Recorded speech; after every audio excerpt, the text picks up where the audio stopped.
কতটা আমি আর এক মুহূর্ত এই মেয়েটার মুখ এই বাড়িতে দেখতে চাই। আমি খুব ভালো করে বুঝতে পারছি যে তুমি কেন ওকে এই বাড়িতে আবার নিয়ে এলে। ওর মুখোশ খুলে দেওয়ার জন্য তো, ওর মুখ দিয়ে সত্যি কথাগুলো বের করার জন্য বেশ করেছে। কিন্তু সাবধান, যে মেয়ে এমন কাজ করতে পারে সে মেয়েকে এই বাড়িতে রেখে নিজেদের বিপদ আর ভাঙিও না। এক্ষুনি বার কথা। না বাবা না, তোমার ভালো বলবো না।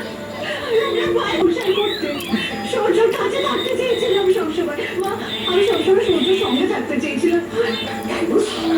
তুমি সূর্যের সঙ্গে থাকতে চেয়েছিলে আর এই বুঝি ওর সঙ্গে থাকতে চাওয়ার নাও না। ওরা সবাই সামনে ছোট করলে মাথাটা নিচে মানে তোমার সাথে। তুমি তো দেখছি সত্যি আমার সূর্য, আমাদের একটা উপকার করবে প্লিজ। এই মেয়েটার নাকি কান্না যাতে আমাদের না শুনতে হয় আর একটা পাকাপাকি ভাবে বন্দোবস্ত করতে পারবে তুমি?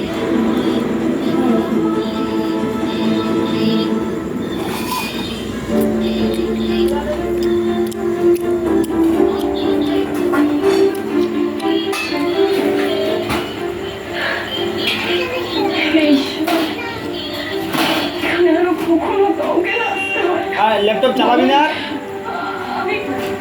আমি কখনো ঈশ্বরকে ডাকিনি, যদি হাতের উপরে ডাকি বলি দিদিভাইকে যেন এখানে না দেখতে হয়।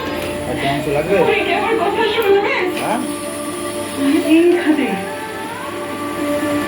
আমি তোমাদেরকে বলছি, সবাই এখানে নাই নেই। ঈশ্বর আমাকে এত বড় শাস্তি দেবেন না। ওর সাথে